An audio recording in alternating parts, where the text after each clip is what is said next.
नमस्कार दोस्तों, मैं कहती तो सुन चैनल पर आज हम सुनेंगे सुभद्रा कुमारी चौहान जी की लिखी खूबसूरत कहानी सुभागी। अगर किसी को बेमौसम की बहुत सी चीज़ें देखना हो तो वह कुछ दिन आकर जबलपुर में रहे और फिर मौसम की बहार देखे। बेमौसम का पानी तो जबलपुर में बहुत ही ज़्यादा बरसता है। माघ महीने की एक रात की बात है। सर्दी बहुत जोर की थी और साथ ही साथ खूब तेज हवा जो तीर की तरह हृदय को बेधती हुई जान पड़ती थी। बादल तो इधर कई दिनों से थे, किंतु आज शाम को तेज तूफानी हवा के साथ जो पानी बरसा था वह बरसात के दिनों की याद दिला रहा था। इस समय पानी तो बंद था, परंतु बिजली का कड़कना, बादलों का गरजना और हवा का तूफान तेजी पर था, जैसे शाम को था। इस समय वही मौसम था जिससे मैं बहुत घबराती हूँ। ऐसे आंधी पानी और तूफान में मुझे डर भी बहुत लगता है। कोई विश्वास न करेगा, पर मैं सच कहती हूँ, जब ऐसा अंधड़ उठता है और मेरे बच्चे घर से बाहर रहते हैं तब मेरे मन में यही आशंका बनी रहती है कि कहीं ऐसा ना हो कि इस आंधी में मेरा कोई बच्चा उड़ जाए। ऐसा हो नहीं सकता, यह मैं अच्छी तरह जानती हूँ, परंतु फिर भी मैं घबराती हूँ। कोई काम नहीं कर सकती, कुछ लिख पढ़ नहीं सकती, यहाँ तक कि एक जगह बैठी भी नहीं रह सकती। एक अजीब तरह की बेचैनी बनी रहती है और जब तक बच्चे लौट कर नहीं आते वह शांत नहीं होती। हाँ, तो मैं माघ महीने की एक तूफानी रात की बात कर रही थी। शाम से ही आंधी पानी का जोर था। मेरी आंखों की नींद और बच्चों की याद दोनों में होड़ तो रोज़ ही लगी रहती थी और प्रायः यही होता भी था कि नींद के सामने बच्चों की याद ही विजयी हुआ करती थी। ऐसे मौसम में तो मुझे वैसे ही नींद कम आती है, फिर जब बच्चों की याद आ रही हो तो नींद भला कैसे आ सकती है। जब बादल बहुत ज़ोर से गरजते और बिजली कड़कती है तो मेरी आंखों के सामने महीनों पहले का एक दृश्य आ जाता है। बरामदे में एक तरफ मेरा पलंग और उसी से सटी हुई मेरे नन्हे की खाट।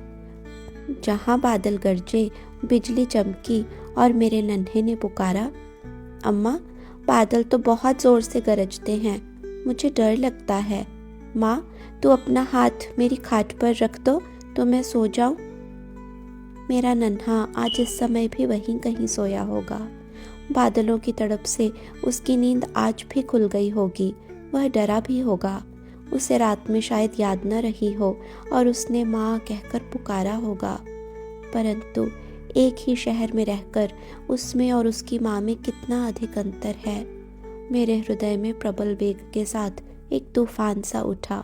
मैं फिर बैठ न सकी, उठकर टहलने लगी। इसी समय मुझे बरामदे में किसी मनुष्य की छाया सी दिखी। मैं कुछ घबराई और डरी। फिर तुरंत ही ध्यान में आया कि यह तो जेल है, यहाँ चोर कहाँ से आ सकेगा।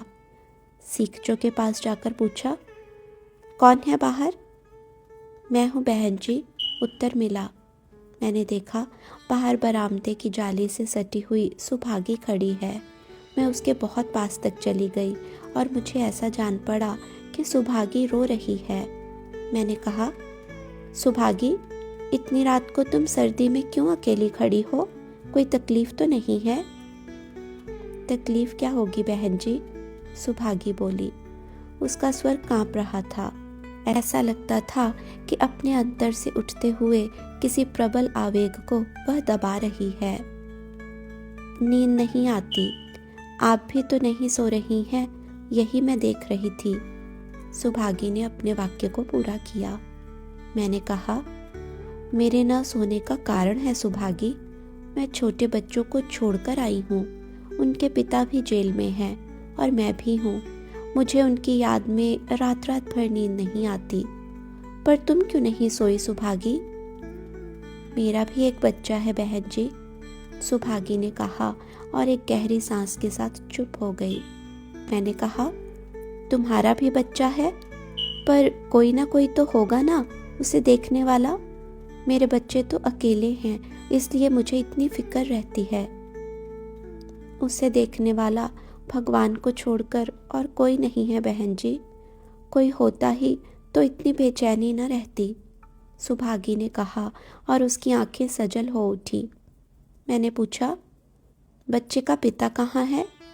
जेल में, सुभागी ने संक्षिप्त सा उत्तर दिया और चुप हो गई। मुझे सुभागी पर कुछ क्रोध सा आ चला था।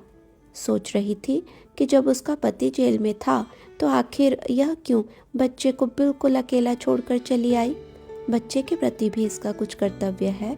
माना कि इस प्रवाह में वह बह गई, पर तब क्या बच्चे को बिल्कुल भूल गई थी और अब रात खड़े खड़े बिताया करती है?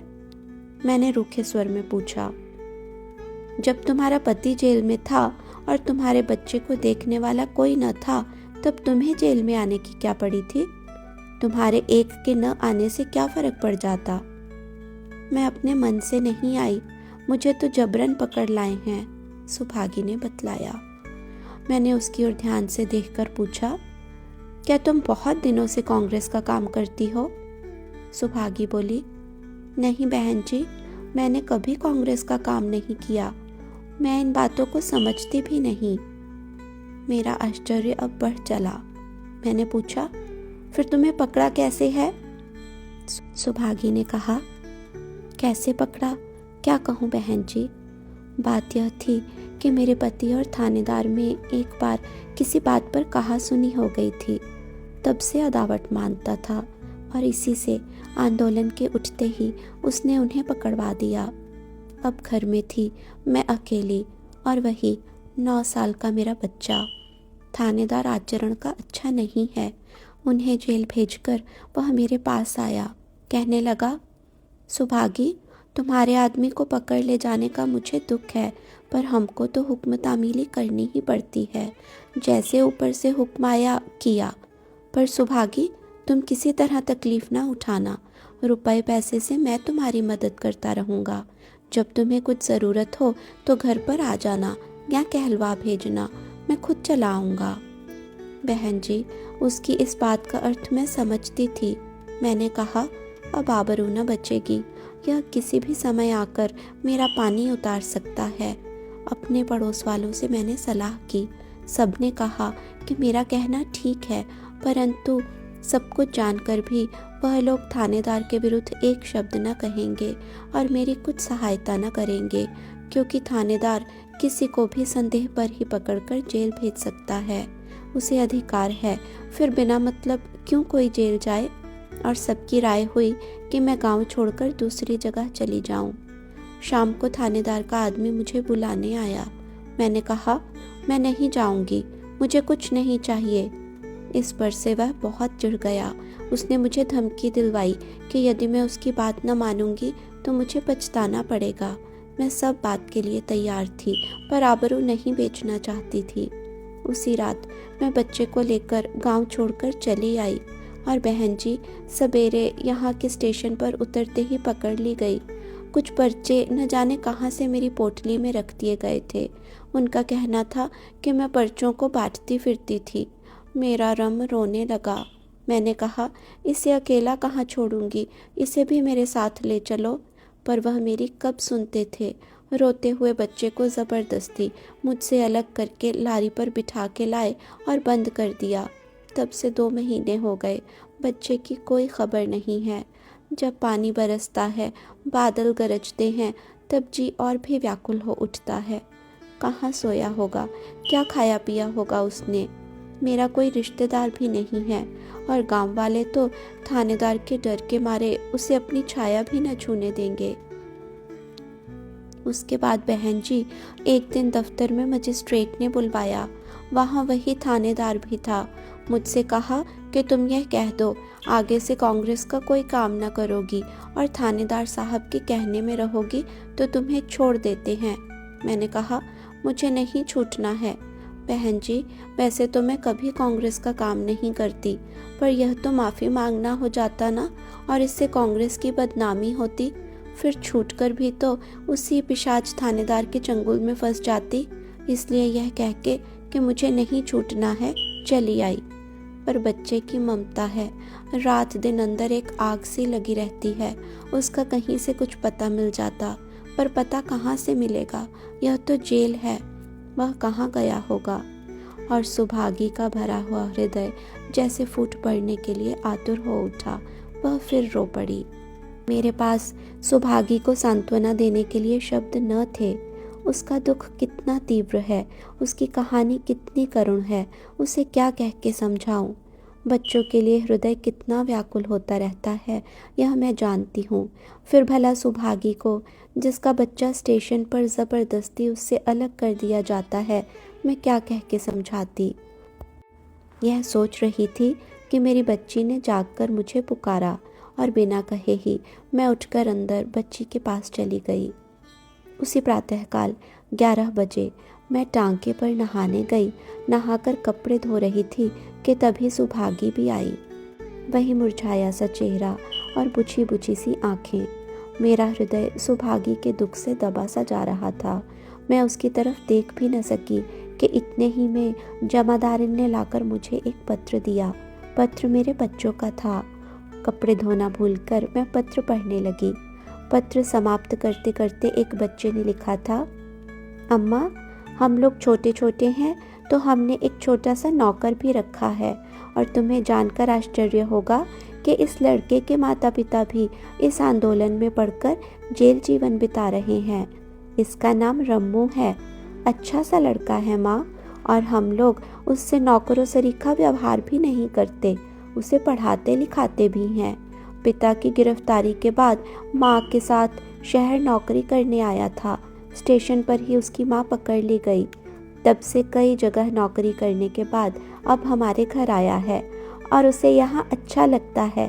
कहता है कि अपने माता पिता के छूटने तक वह हम लोगों के ही पास रहेगा। क्या कोई इस तरह के लड़के की माँ तुम्हारी जेल में है माँ? पास ही नहाती हुई सुभागी से मैंने पूछा, तुम्हारे लड़के का नाम क्या है सुभागी? नाम तो उसका रामलाल है, पर रम्मू रम्मू कह के पुकारते हैं सभी लोग, सुभागी ने बतलाया। हर्षातिरेक से मेरी आंखें सजल हो गईं। मैंने कहा, सुभागी, अपने बच्चे का समाचार सुन लो। और बच्चों की चिट्ठी का वह अंश जिसमें उन्होंने अपने छोटे से नौकर के विषय में लिखा था, पढ़कर सुना दिया। सुभागी को जैसे खोया हुआ खजाना मिल गया हो। उसने मेरे पैर छू लिए। धन्यवाद दोस्तों। उम्मीद है यह प्यारी सी ममता भरी कहानी आपको पसंद आई होगी। इसी तरह की और भी ढेर सारी कहानियाँ सुनने के लिए हमारे साथ जुड़े रहें, हमारे चैनल को सब्सक्राइब करके।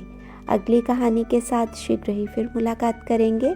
तब तक के लिए नमस्कार।